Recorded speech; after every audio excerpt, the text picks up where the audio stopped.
Hey there. Welcome to Discover the Divine You. My name is Kimberly Nicole. Right now I'm on a journey to figure out who the real Kimberly Nicole is, who I was divinely created to be. So I created this podcast in hopes others could benefit from what I'm learning and the different ways I'm connecting with a higher power. I created this space for honest conversations about healing, creativity, spiritual growth, and learning to reconnect with myself while living presently in my life. I'm a mom of 3. I have a job. I'm in 12-step recovery. Real life happens every day. So this is a space of no pressure, no expectations, no perfection, just progress. A journey towards finding peace, clarity, and connection to something bigger than ourselves, going from chaos to calm. So here we go. I'm so glad you're here to take this journey with me. Let's get creative. Episode 38, Shame. All right, hello, my fellows. My name is Kimberly Nicole, and this is another episode of Discover the Divine You. We are in our 90 and 90 and back at it for our everyday posts.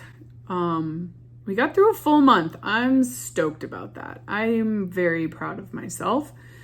And I think that it's important to acknowledge the hard work that has been done and the accomplishment that I made, because heaven knows it's hard for me to do anything for 30 days in a row. My hair is being cuckoo bananas today. Whew. All right. Well, anyway, so today the subject is a little bit sensitivo for me. Actually, the next few are going to be that way.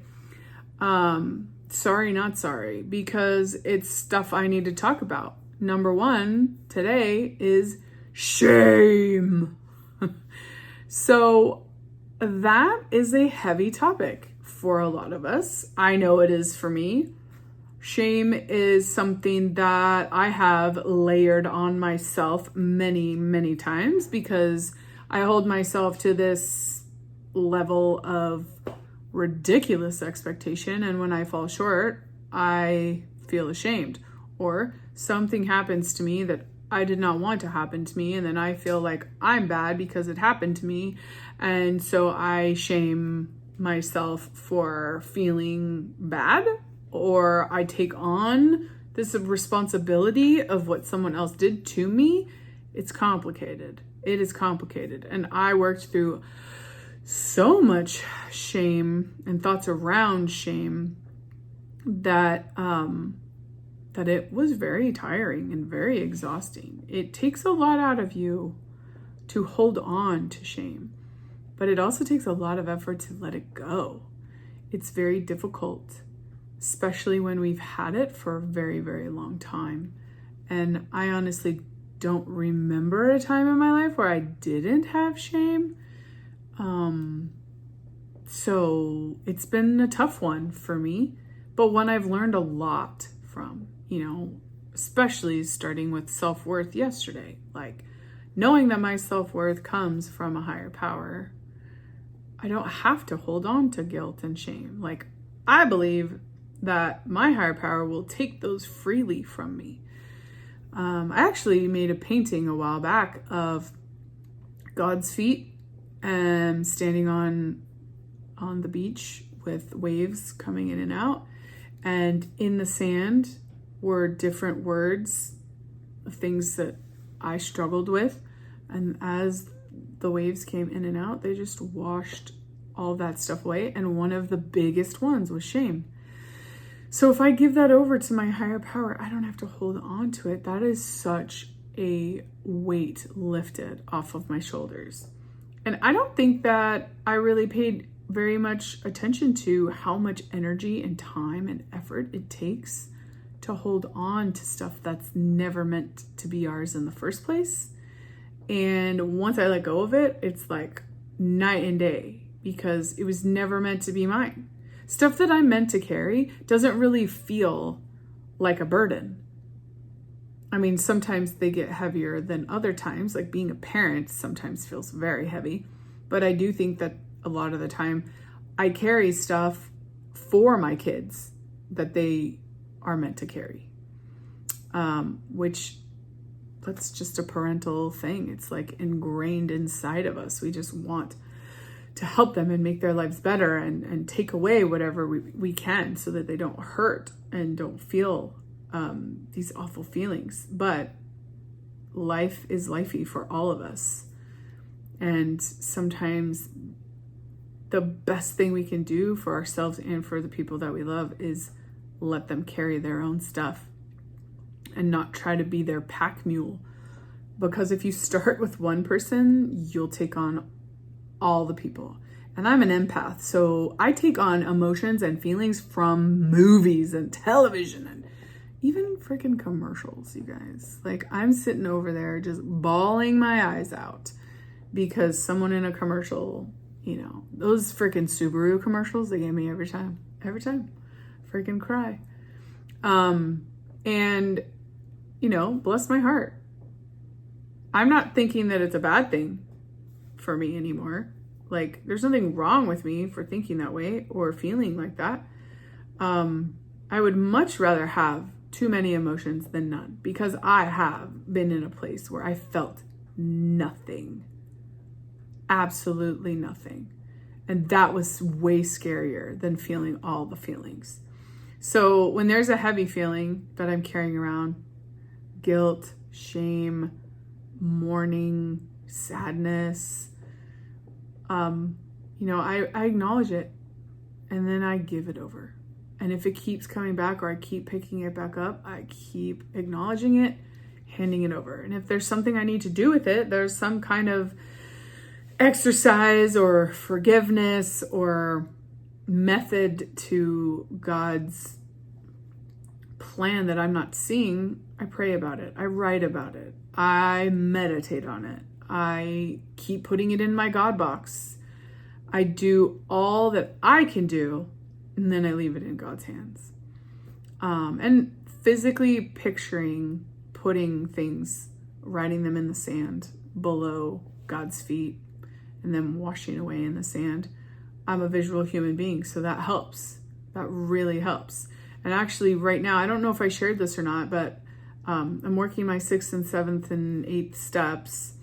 And my 7th step will be one that lasts for a little while. I wrote down all of my character traits that have become oversized or too small, and asking God to make them right-sized one at a time. And that has been a huge way for me to focus on my higher power throughout the day. I put on a sticky note, stick it on my water bottle, and every time I see it, I just say a little prayer about it and remember that God's got this and God's gonna right size all the different parts of me because He created me in the first place.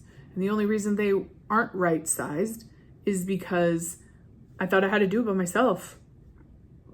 Or some people did things to me that I felt like I didn't have control over. And some I didn't, right? Some I didn't. When I was younger, I didn't have control over very many things.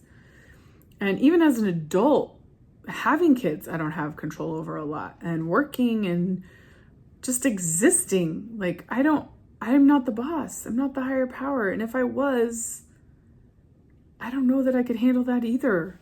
You know, like that seems like a lot of stress and a lot of pressure, especially for a human like me. So shame is not something that I was ever meant to hold on to. This was never, I don't think, something that God wanted any of us to hold on to. And that's why He gave us prayer. That's why He gave us God boxes. That's why He gave us 12 steps. That's why He gave us church. That's why He gave us repentance, however you want to call it, making amends, like saying you're sorry. That unloads guilt and shame. And it's hard sometimes to forgive because my brain wants to know that there's a bad guy. But if I'm the bad guy, then I carry so much shame around that. And if I can't let that go or forgive myself, then what am I going to do? Just eat myself away? No thanks. So today, I encourage you to just kind of sit quietly with your higher power. Imagine yourself at the beach, or freaking go to the beach if you want. If you live close to a beach or if you have the means, go to the beach, get a stick, write all the things that are hurting you right now that you feel ashamed of. Write it in the sand. watch the waves just wash it away. It is such a powerful visual, one that you need to experience either physically or mentally and emotionally, because if you watch those things that you've struggled with for so long just very easily get washed away, and you can put in some like legit effort carving those suckers into the sand, right? And God will take them faster than you can write them. I know this is true. I have felt it in my own life, and I know that my God does not want me to sit in shame. He does not want me to carry things that were never meant to be mine. He wants me to be happy, joyous, and free. That's why I'm here, to choose my higher power over everything else. And in turn, I get to be happy, joyous, and free, no matter what happens in my life. And bad things will still happen, but I don't have to feel guilt over it. I don't have to carry shame around it, because I am a precious child of God.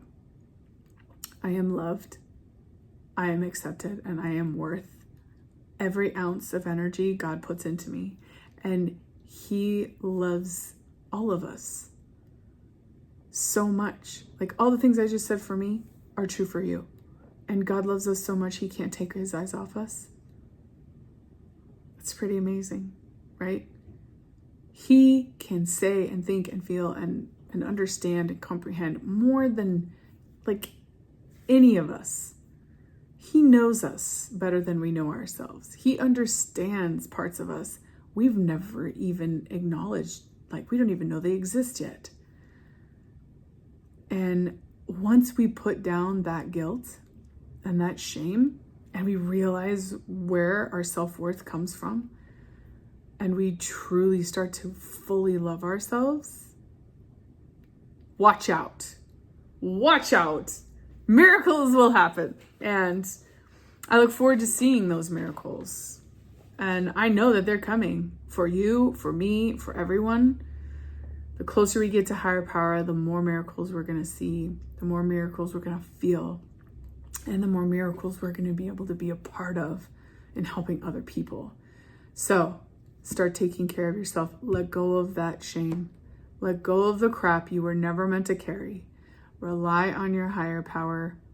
Thank God that you don't have to hold on to it anymore. And do something nice for yourself. And maybe for someone else. Because we all deserve it. I'll see you tomorrow. Hey, thanks so much for being here today. You're my favorite. I'm so glad you came. I know life is busy, so I really do appreciate the time you're taking to do some self-care and hang out with me for a little bit.